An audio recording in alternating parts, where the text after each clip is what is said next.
महोदय, अपने नगर एवं आसपास के अनेक विद्यालयों, जिनमें अधिकांश प्राथमिक पाठशालाएं थीं, में कुछ माह पूर्व आमंत्रित किया गया। वहाँ मैंने बालकों की चहुमुखी शिक्षा पर अपने विचार व्यक्त किए। ऐसा कहते हुए मैंने 4 प्रकार की शिक्षा पर बल दिया।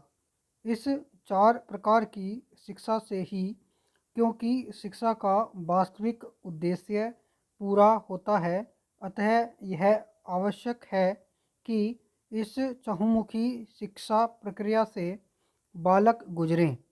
इसी से वह श्रेष्ठ मानव बन सकेगा।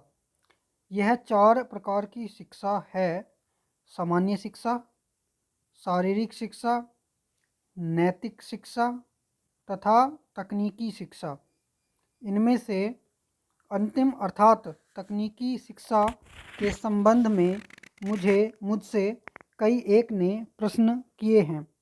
विशेष करके मैंने जो यह कहा था कि बालकों को उनमें उपस्थित स्वाभाविक गुणों के अनुरूप ही तकनीकी शिक्षा दी जाए, तो वे आत्मनिर्भर होकर श्रेष्ठ जीवन व्यतीत कर सकेंगे, के संबंध में स्थिति को और स्पष्ट करने को लेकर प्रश्न थे। अब आपने अपने देश से हजारों मील दूर आपके इस विद्यालय में मैं इन प्रश्नों के दिए गए उत्तर का सारांश रखता हूँ। जब बात कोई असामान्य नहीं है, केवल भारत के ही परिप्रेक्ष्य में नहीं है, शिक्षा का इसके अब के संदर्भ में ध्येय क्या है, यह क्या ध्येय पूर्ति करने में समर्थ है या नहीं, बात इससे जुड़ी है। अतः आपके समक्ष प्रश्नों के उत्तर का सारांश रखते हुए मैं अपने को गौरवान्वित मानता हूँ। हम यह कहा करते थे कि परिवार बालक की प्रथम पाठशाला है तथा माँ गुरु। लेकिन आज परिस्थितियाँ कुछ भिन्न दिखाई देती हैं। निरंतर विकास की दौड़ अथवा प्रक्रिया में माँ सहित परिवार के दूसरे सदस्यों के पास अब समयाभाव है। अतः अब प्रथम गुरु माँ और पहली पाठशाला परिवार वाली बात शनय शनय परिवर्तित हो रही है। ऐसे में पाठशालाओं का उत्तरदायित्व अधिकाधिक हो गया है। शिक्षा के ध्येय के अनुसार बालक को कैसे भावी जीवन को विकसित करने में इनकी भूमिका ही प्रमुख हो गई है। शिक्षा के ध्येय के अनुसार बालक को कैसे भावी मानव बनाना है, यह कार्य इन्हीं का हो गया है। प्राय पाठशालाएं 2 प्रकार की शिक्षा प्रमुख रूप में दे रही हैं।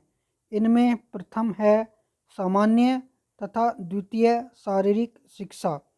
सामान्य से तात्पर्य उस शिक्षा से है जो आप पाठ्यक्रम निर्धारित करके देते हैं। इसका अंत एक उपाधि प्राप्त करने में होता है। शारीरिक शिक्षा में खेलकूद, व्यायाम आदि सम्मिलित हैं। यह शारीरिक तथा इसी के साथ मानसिक विकास के लिए आवश्यक है। इससे सारी शरीर सुंदर तथा स्वस्थ बनता है, मानसिक विकास होता है।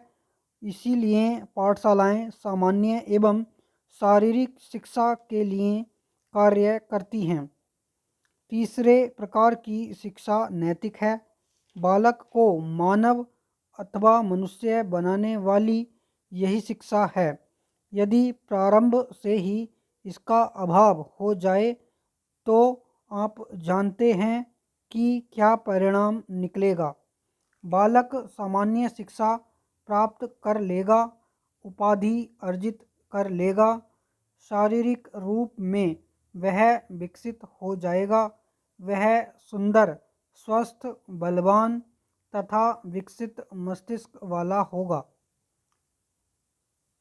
महोदय, यह सब होने पर भी अच्छा मानव नहीं होगा। उन गुणों का उसमें अभाव होगा जो मनुष्य कहलाने के लिए आवश्यक हैं। इनमें से कुछ हैं सहिष्णुता, सदाचार, बंधुता, प्रेम, न्यायप्रियता, करुणा तथा आज्ञाकारिता। हमारे सामने अनेक बलवान, मानसिक रूप में विकसित, स्वस्थ एवं सुंदर तथा साथ ही सामान्य शिक्षा प्राप्त व्यक्तियों के उदाहरण हैं जो उच्च पदों पर पहुँचे। इनमें नैतिक शिक्षा का अभाव था। इसी कारण इन्होंने संपूर्ण विश्व को ही विनाश के कगार पर लाकर खड़ा कर दिया। मैं किसी व्यक्ति विशेष का नाम नहीं लेना चाहता। आप सभी जानते हैं। संकेत के रूप में कह दूं तो द्वितीय विश्व युद्ध कालीन ऐसे कई व्यक्ति थे। भूत एवं वर्तमान काल से भी कई व्यक्तियों के संदर्भ में भी ऐसा ही कहा जा सकता है।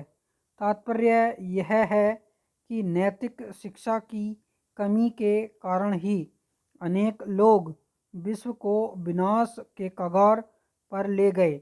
विपरीत इसके अनेक उदाहरण ऐसे भी हैं जिनसे सिद्ध होता है कि नैतिक शिक्षा से परिपूर्ण व्यक्ति ने विश्व को सुख, समृद्धि एवं शांति के मार्ग पर चलाया। ये मनुष्य बहुत बलवान, स्वस्थ अथवा सुंदर नहीं थे। बड़ी उपाधियां भी इनके पास नहीं थीं। इसी कारण मेरा कहना है कि नैतिक शिक्षा को कभी कम महत्व नहीं देना चाहिए। यदि कम महत्व दिया गया तो बालक का वह पक्ष दुर्बल हो जाएगा जो उसे भविष्य में वास्तविक मानव बनाने वाला है। चौथी शिक्षा तकनीकी शिक्षा है। इसे व्यावहारिक और वास्तविक शिक्षा भी मैंने कहा है।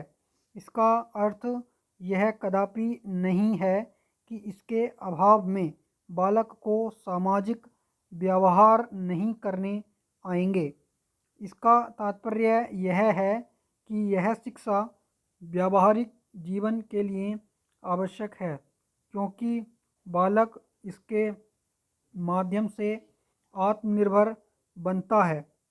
इसे मैं अति साधारण शब्दों में बताता हूँ। विकसित, विकासशील अथवा पिछड़े सभी राष्ट्रों के समक्ष न्यूनाधिक बेरोजगारी की समस्या है। उपाधि धारक, स्वस्थ, सद्गुणी, सुंदर नवयुवक बड़ी संख्या में बेकार हैं।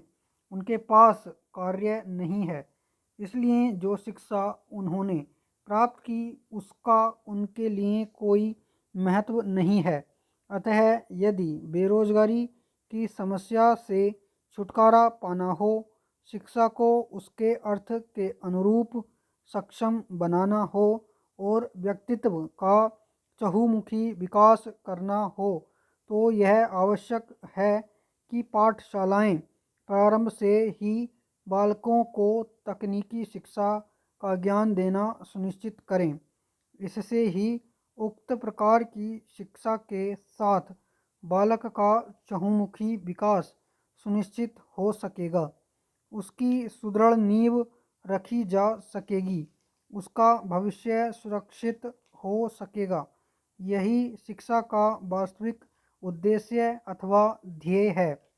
अनेक देशों में शिक्षा के एक भाग के रूप में तकनीकी शिक्षा की दिशा में कार्य हो रहा है। मैंने ऐसा कई महाविद्यालयों तथा विश्वविद्यालयों में देखा है। यह स्वागत योग्य कदम है, लेकिन और अधिक अच्छा हो यदि इस शिक्षा को प्राथमिक पाठशालाओं से ही आरंभ कर दिया जाए और इसको एक विषय के रूप में अनिवार्य भी कर दिया जाए।